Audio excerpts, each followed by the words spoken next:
Hello. Hello. Can you hear me? I sure can. Sorry about all that. How's it going, Nate? Oh man, I can't complain. I can, but nobody's gonna listen anyway. Very true. Yeah. So I'm not able to get my business partner in. He's handling some other stuff right now, but figured it'd still be a great time to chat and see what we can do. Okay. How long have you been in the construction industry? Man, I'm almost 40. I practically came out of the womb with a hammer. Yeah, I started my first business when I was 17, hanging drywall. But Okay. before that, I was 13, started drywalling, and then I got into the roofing game and realized there was a lot of money to be made. But it's a tough business, right? Roofing? Yes and no. It's tough because it's hard to find customers that you want to work with nowadays because everybody is wild and crazy. So I would have thought you were having a harder time finding people to work. Oh no. No? No. Okay. That's usually the complaint that I get is, Right. Leah, I'm 4 months behind schedule and I can't find enough people. Right. So little backstory on me. I started in 2016, worked for a company. My buddy got me into sales with a company called Mad City Windows and Baths. And they're located in Madison, Wisconsin. I think they're number 50 in the top 500. Became a phenomenal sales rep with them. And then I got recruited to another company who just got bought out by Leaf Contracting, who's number 2. That company was Tundraland. They were number 25 in the top 500 for the qualified remodelers. Then they basically hired me to put me on the bench.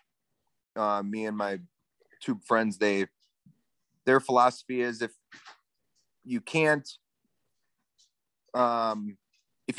beat your number 1 competitors, break them down. Went to another company, brought them from $1 million a year in residential retail roofing and siding to 15 million in 8 or 9 months. We did that. okay. And then we asked for some ownership in that company and he said no. So we started our own. So we started a company called Summit Contracting. Okay.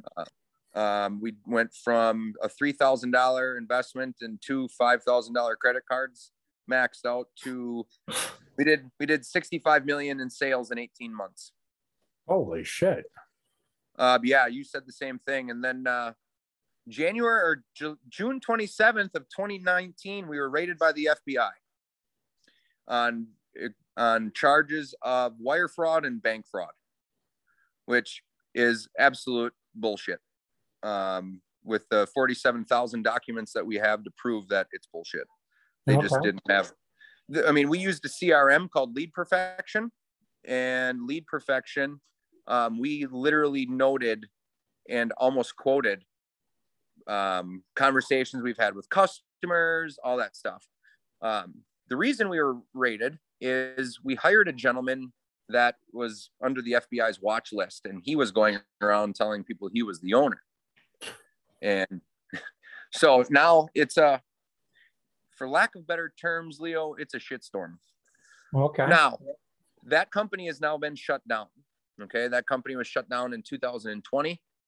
We haven't heard anything up until recently from the FBI, but I'm working with another company right now selling roofs, and he wants to get out. He's been in business for 25 years. And I was potentially going to purchase the company on a 3-year note, to have that purchased out, but looking to essentially flip the business. Okay. And hopefully walk away nicely. Okay. So a little backstory on me. Well, it's a great backstory. First of all, how are the things with the FBI? Is that an ongoing case still, or? It's an ongoing case there. So initially charged us on wire fraud and bank fraud. And then we had a court hearing, a pretrial hearing, and then they changed the charges to, quote unquote, forcing people to utilize financing, knowing full well they couldn't afford it. I never heard that. I never knew that was a law. Yeah. But ironically, the financing company that we utilized was Green Sky.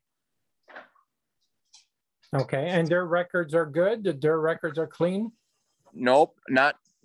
Green Sky is horrible. They're actually under watch with the SEC right now. I think it's the SEC.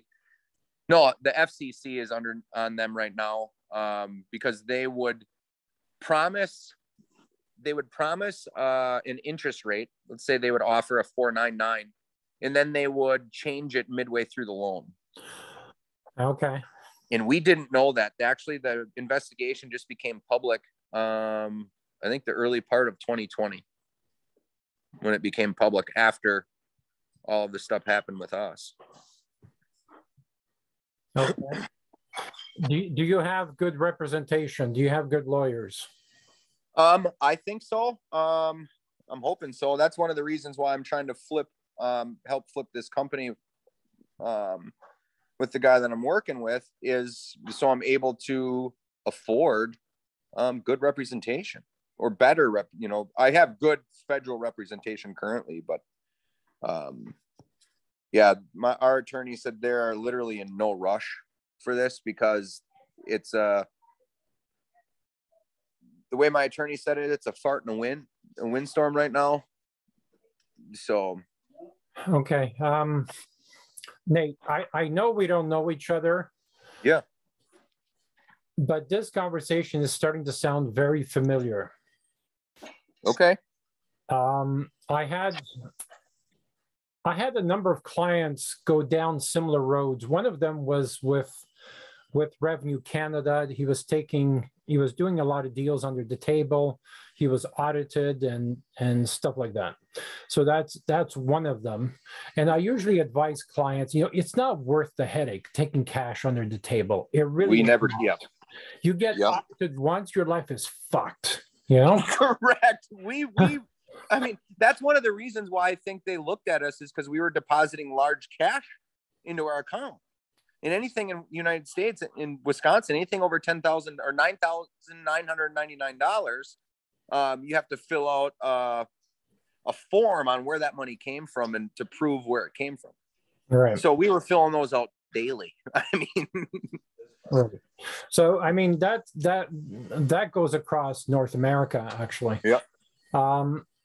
Another example was a young contractor that I kind of knew. We weren't really working together, but he was ambitious, and he grew beyond his control.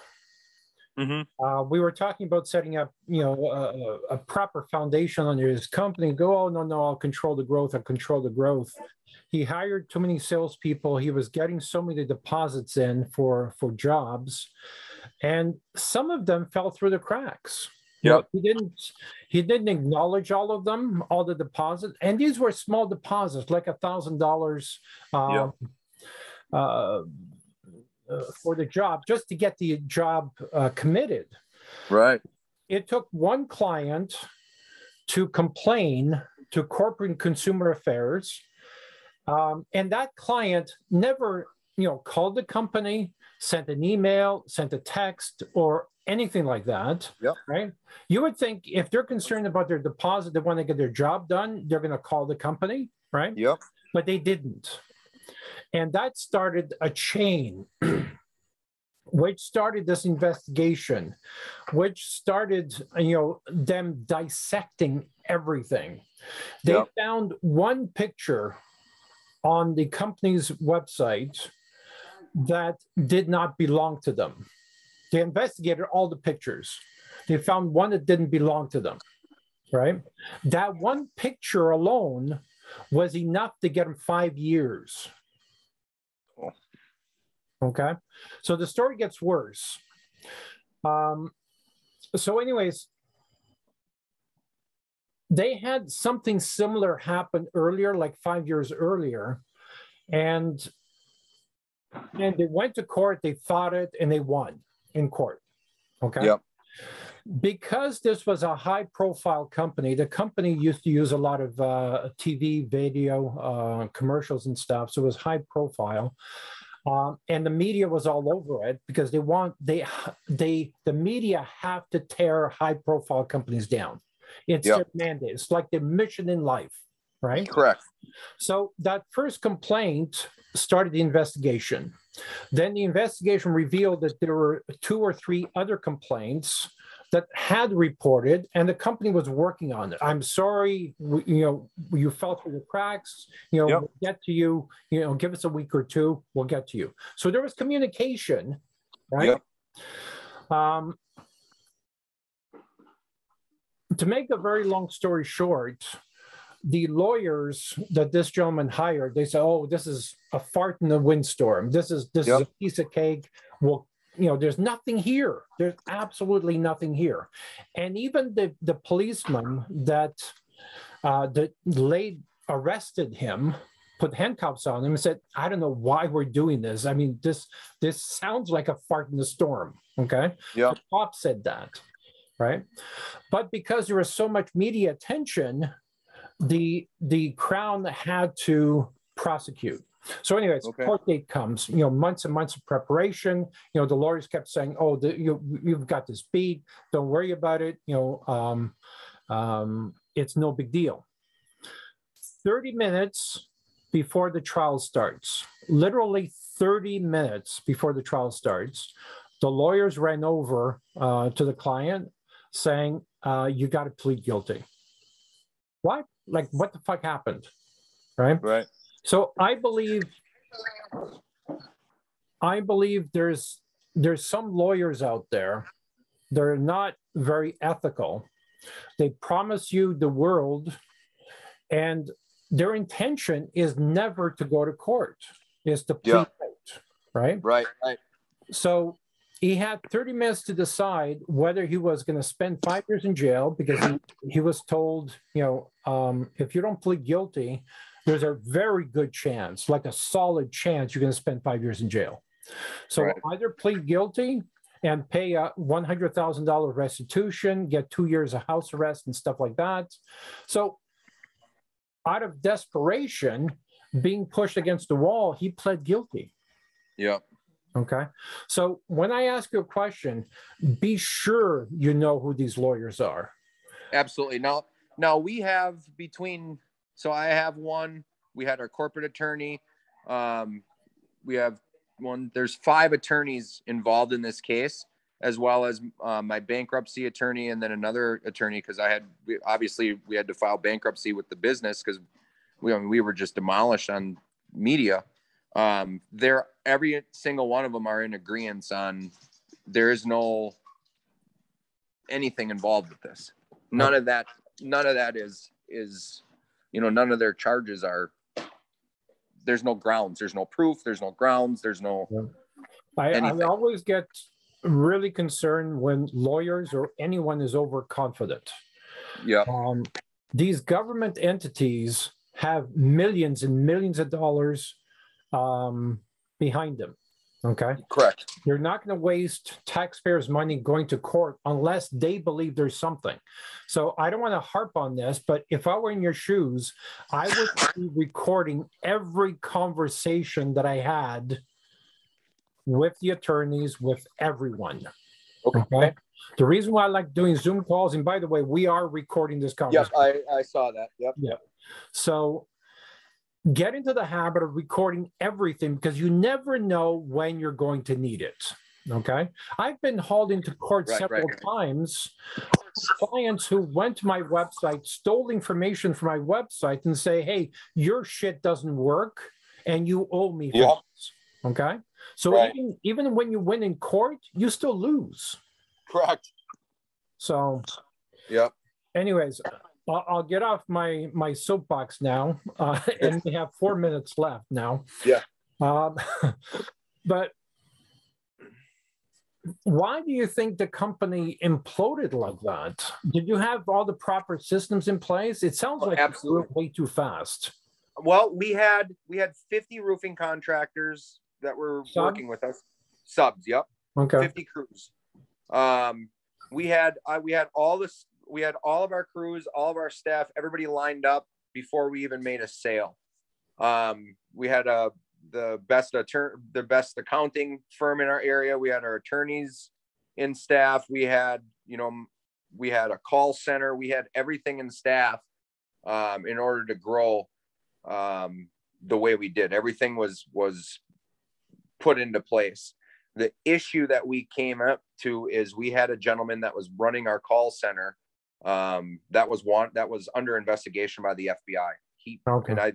And he was playing catch me if you can, the Frank Abagnale with the FBI. So, haha, you can't catch me type of thing. And we didn't know. And then we were raided because he was telling people he was the owner. So, But you would think once they found out he wasn't the owner, they would back off, right? well, we're in a very political time in our area, unfortunately.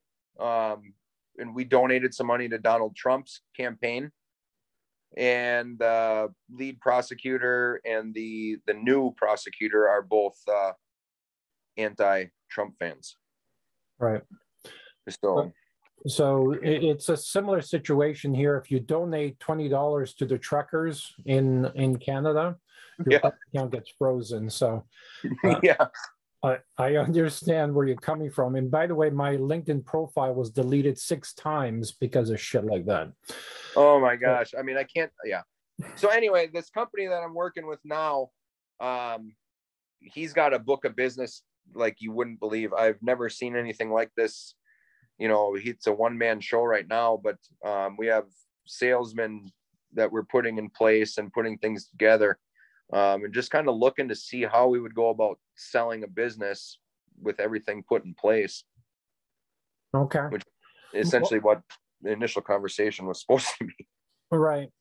We got involved in staging companies for sale purposes. We redesign companies for sale purposes. And right now we have more buyers than sellers in terms of companies. So, but even that process can take anywhere from 6 to 18 months to actually sell a company. So it's not like a house you sell the next day. Oh, absolutely. So what do you believe the valuation of this company is? What are the owners looking for this company? Well, I think the valuation that I'm looking at is he typically does about $4 million a year. So probably 16 million. I think we're looking at 12 to 16 million to sell, which is a typically property a typical company evaluation. He's got a book of business. I mean, some of the roofs that he's done at the beginning are coming due for a new roof. I mean, I think he's got a couple $1 million worth of repeat customers coming up the pipeline right as we speak. So, and he does residential or commercial? Just residential. Just residential. Yep. And what is the net profit? Out of that 4 million, I think we're about 22% profit. But as we're coming in, we're changing the pricing guidelines to be right around the 45 to 50% net profit. That sounds pretty high. Are you sure that's? Yes. Low? Yep. So in our area roofing right now, and this is how we did so well. We sell at very high margins. And the reason we sell at high margins is because not only do we do the quote unquote dog and pony show for the homeowner, we do every house as if it was our own, right? We're going to add extra, ice and water shield, for instance, and do better jobs flashing and oversize this and better shingles here. And, run a completely better system and a better product than anybody else in the industry, something that nobody else is doing.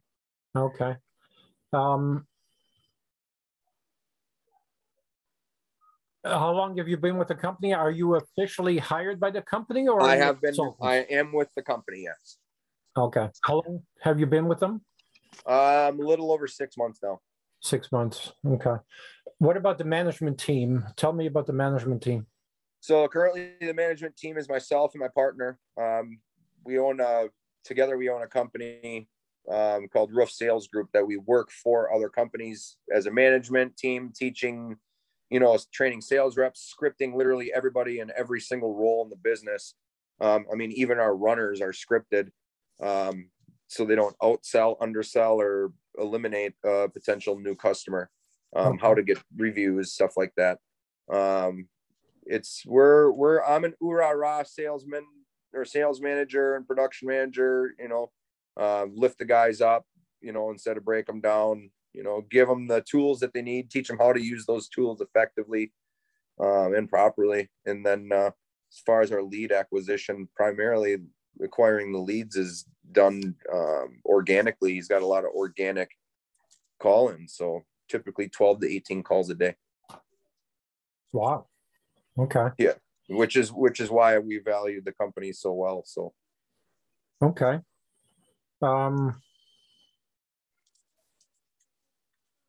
And are they using subs or employees to do the actual work?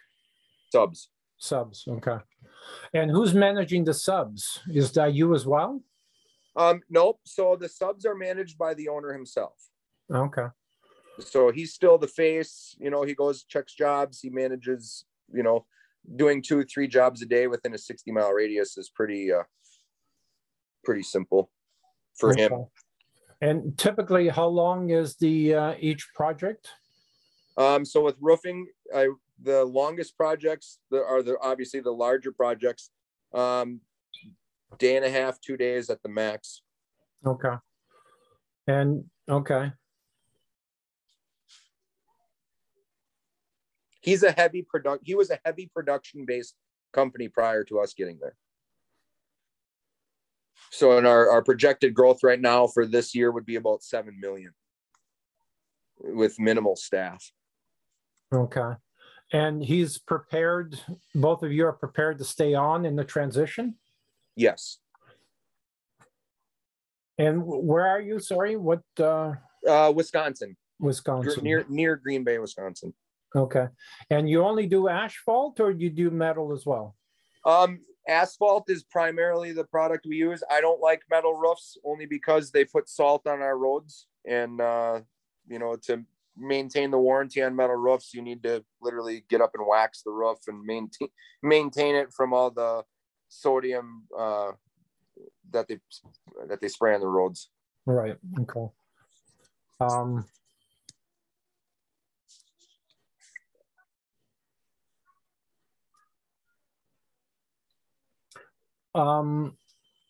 You must have office staff though. A couple, yeah. Okay. Tell me about the office staff. There's 2 in the office, incoming call person, and then myself. I'm in the office. I help for overflow.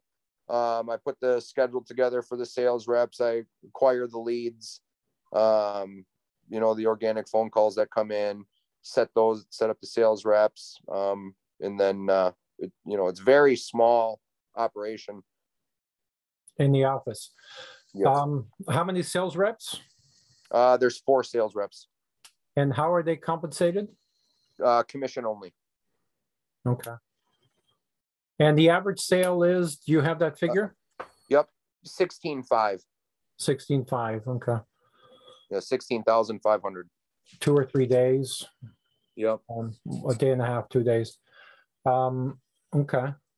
And what about the reviews? How many reviews? And he's got about 100 reviews. That's something that he didn't really go after. But now with our runners and stuff, the transition, to get that raving fan plan, we call it, to get the reviews and get the things after the project has been completed, because we like to get reviews and referrals. Okay. And who is getting the reviews? Is it the salespeople? Nope, it would be Kurt, who would be the owner. The owner. Okay. Yeah. So we helped script him, because again, going and collecting the funds and making sure the customer's happy at the end of the day. Obviously at a small, 7 million or less, the owner can do that. Otherwise, if he's overwhelmed, then we'll have a sales rep run out there. Okay. But once all that's done, and the growth goes past 7 million, we're going to have somebody that literally does customer care in the field. What about software? Are you guys doing any marketing at all? Very little. Primarily, the cash flow is coming in from natural, organic call-ins, reviews, referrals, a little bit of Google, not much, but most of it is review, referral, repeat customers. Okay. All right. Well, that sounds interesting. How confident are you that you're going to get it to 7 or 8? I'm using 7 to 8 million as a very low point. Because the 4 sales reps we have are very capable of being a $300 or $3 million salesman. Okay. Very capable. Okay. What about branding, marketing? We're keeping it low right now. Or no? Yes, he has a couple trucks wrapped. But our guys typically drive their own vehicles, and then we'll use yard signs. Yard signs. Okay. Yeah, but very minimal advertising currently. And we're, I wanted to show him the proof was in the pudding prior to sticking money into advertising. A lot of production-based companies are, in my opinion, afraid to jump, and spend money that they don't think is value. There's no value there yet. But once he starts seeing the turnaround and how fast, these jobs are going, with staff on board, he'll be able to see that, yeah, we're going to need some advertising. Okay. So I'm assuming a lot of this growth is based on you coming in to help. Correct. What have they done in previous years? Financially, he's done 4 million in previous years with a bare bones staff. Yep. So he's hit a glass ceiling at 4 million then. Correct. I mean, he is burned out. He looks like he's in his late 60s, but he's 44 and he's burned out. Okay. His health is okay. Any heart attack? His health is good. His health is great. It's just the everyday toll of running everything by yourself type of thing. So that's why we came on board, and we're putting these systems into place, constantly training, constantly teaching, constantly growing. Is there an internal training program, like a formal program? Yes. Okay. And when you say systems, what are you referring to? Like software or policy procedures or? All of it. Policy and procedures, software, scripts, when a phone rings, how is it answered, right? Are we answering it, hello, this is blah, blah, blah roofing, or is it, are you saying it with a smile when the phone is ringing? Are you smiling before the phone rings? Because people can see that, right? Right. The system on how we install our roofs, how we talk with the customers and the homeowners, how we're, operating from beginning to end. Everything has a system, everything has a policy, everything has a procedure in order to maintain the growth, monitor the growth, and have growth. Okay. I'm 11 minutes late for another call, but what I want to leave this with is try to get the owner on the next call. This sounds very familiar. We took a young guy, almost your age, who was working for another roofing company, and we asked him, why aren't you running your own? So from that conversation, 4 years later, he's doing 27 million a year. So I think there's a lot of opportunity here. And you might be missing some opportunities as well. So Okay. let's leave the conversation here. Absolutely. Obviously, the first conversation we had was private between you and I. That's not going to go anywhere. And I kind of wish that I had separated the two conversations, because I was going to ask you to share this conversation with your boss, but now we can't separate it. Right. But let's schedule another call with him, even if it's on the weekend.